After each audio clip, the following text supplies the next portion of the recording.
Oi, gente! Chegamos ao último capítulo do livro de 1 Pedro. Tá sendo muito legal, não tá? Hoje é o capítulo 5, que é o último. É bem curtinho, bem curtinho. Ele tá sendo comprido porque eu tô falando muito, porque Pedro tem muitos ensinamentos. Vocês estão observando, né? Tem isso porque eu passo superficialmente. Se eu fosse falar versículo a versículo ali, a gente ia ficar um bom tempo falando, 1 hora pelo menos. Hoje só tem 14 versículos, vai ser bem rapidinho. Espero que seja bem rapidinho mesmo, para você ficar com saudade de mim. Não se esqueça de se inscrever no canal, e eu quero lembrar que muita gente pergunta sobre a minha Bíblia.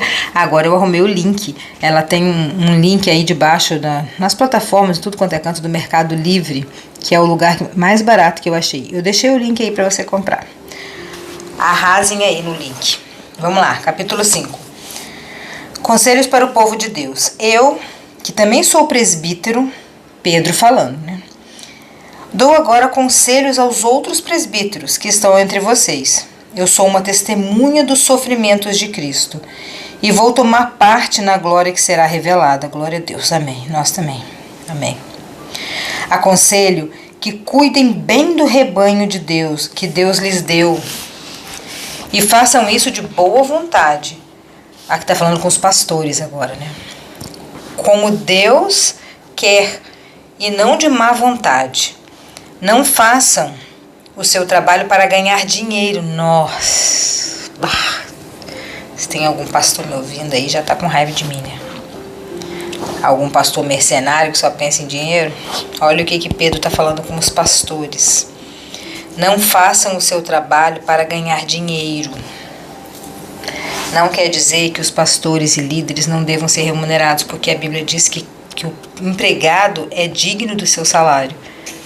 Mas tem gente que está fazendo de má vontade só para ganhar o dinheiro. É isso que Pedro está condenando aqui. Ele está explicando, ele está falando aqui. Ó. Não façam seu trabalho para ganhar dinheiro, mas com verdadeiro desejo de servir.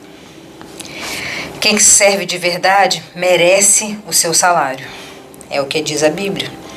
Não procurem dominar os que foram entregues aos cuidados de vocês, mas sejam um exemplo para o rebanho. Ai, gente, que coisa mais linda. Não procurem dominar, olha só.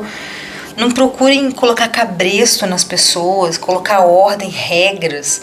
É como eu disse num vídeo para trás aí, se você não concorda com a doutrina da igreja que você está, saia dessa igreja. Saia dessa igreja. Uns dias atrás eu conversei com uma moça no elevador que ela disse que a amiga dela estava apanhando do marido. O marido não trabalhava, ela tem 4 filhos, um especial autista, pequeno. E aí ela se separou. Ela que sustentava a casa, cuidava de tudo, e o marido bêbado, cheio de amante na rua.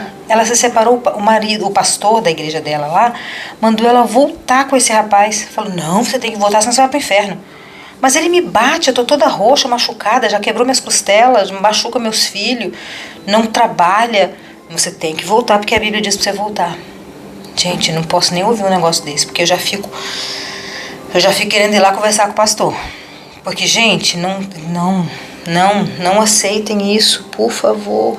Não aceitem isso. Isso não é de Deus. Deus não quer o seu sofrimento dessa forma. A gente tem que sofrer por fazer o bem e não por apanhar, não é isso. E aqui está falando sobre os pastores, ó, que querem trabalhar, que querem colocar cabresto, ó, dominar os que foram entregues aos seus cuidados. Isso é domínio. Os pastores não são donos das pessoas, não. Nossa, está sujo. Vocês não são dono das pessoas, vocês não têm que dominar o que eles vão fazer em casa, o que eles vão comer. Cada um cuida da sua vida. A Bíblia está falando para você, ó. Não procure dominar os que foram entregues aos cuidados de vocês, mas seja um exemplo. Seja um exemplo para o rebanho. Olha aí. Ó. Às vezes a gente não tem muito exemplo, né? E quando o grande pastor aparecer, vocês receberão a coroa gloriosa que nunca perde o seu brilho. Se você não dominar as pessoas, se você instruir com o seu exemplo, se você trabalhar por amor, se você entender a sua missão de servir, não por dinheiro, porque o dinheiro é perecível, mas o servir é eterno. Olha que palavra. O dinheiro é perecível E o servir é eterno. Você não vai juntar dinheiro no céu, você vai juntar servir no céu. E quando o grande pastor, que é Jesus, aparecer, você vai receber uma coroa que não perde o brilho. E vocês, jovens, sejam obedientes aos mais velhos, que todos prestem serviços uns aos outros com humildade, pois as Escrituras Sagradas dizem: Deus é contra os orgulhosos, mas é bondoso com os humildes. Ai, que lindo! Deus é contra os orgulhosos, mas é bondoso com os humildes. Portanto, sejam humildes debaixo da poderosa mão de Deus, para que Ele os honre no tempo certo. Seja humilde debaixo da potente mão de Deus. Não é ser idiota, não é ser capacho, não é ser espancada dentro de casa e ter que ficar com esse homem. Você tem que sair desse homem, você tem que sair daí, você tem que sair daí. Você vai morrer e vai largar seus filhos tudo órfão. Eu já tô ficando com raiva que eu tô lembrando dessa história. Mas tá mandando a gente ficar humilde debaixo da potente mão de Deus. Ter um coração calmo, um coração tranquilo. Entreguem todas as suas preocupações a Deus, pois Ele tem cuidado de vocês. Entreguem todas as suas preocupações a Deus, pois Ele cuida de você. Entrega, fala com Deus, você precisa falar, você precisa verbalizar para os seus ouvidos carnais ouvirem, sua mente ouvir, trabalhar em favor do que você precisa, do que você quer. Estejam alertas e fiquem vigiando, porque o inimigo de vocês, o diabo, anda por aí como um leão que ruge, procurando alguém para devorar. O diabo quer te devorar. Ele quer te devorar.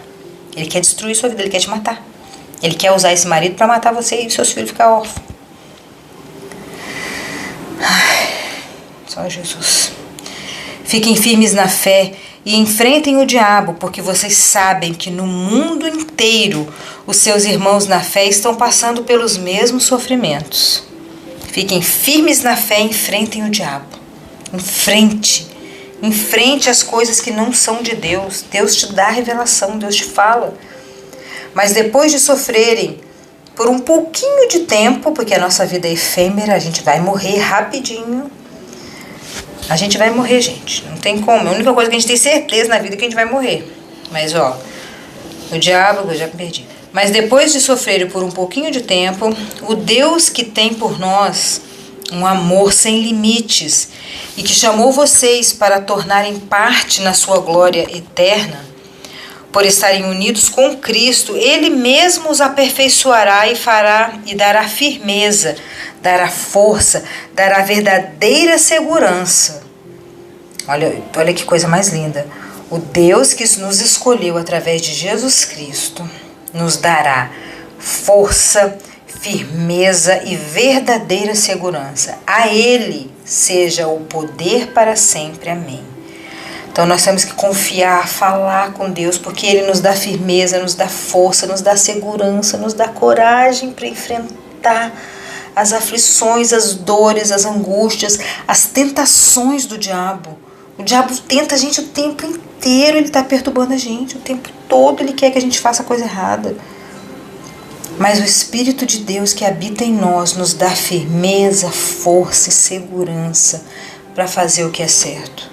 E mesmo que o mundo inteiro seja contra o que você está fazendo, você tendo convicção de que você está fazendo para Deus o que é certo, é o que importa, porque a nossa vida é curta. Nós já estamos no julgamento para acabar, Pedro falou. Qualquer momento, sua velhinha apaga. Vai prestar conta. Escrevo para vocês essa pequena carta com a ajuda de Silas, a quem eu considero um fiel irmão na fé. Pedro falando, né? Quero animá-los e dar o meu testemunho de que as bênçãos que vocês têm recebido são uma prova verdadeira da graça de Deus. Continuem firmes, pois nessa graça, continue firme na graça, certos de que a sua vida é tão curta, você precisa fazer o que é certo o tempo todo.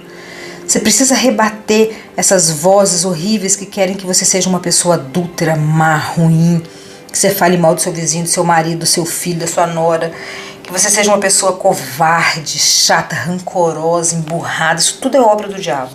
Isso é tudo coisa do adversário que está rungindo como um leão, querendo destruir a sua vida primeiro e depois a da sua família. E depois a das pessoas que Deus entregou para você, que talvez você nem esteja sabendo. Mas todo mundo tem um povo, sabia? Todo mundo tem um povo. Faça a sua parte. Versículo 13. A igreja está em Babilônia. A igreja que está em Babilônia, escolhida também por Deus, manda saudações. A meu filho Marcos também manda saudações. Ô meu filho Marcos. Cumprimentem uns aos outros com um beijo de irmão. Tem uma outra tradução que fala com um ósculo santo, que é um beijo, né?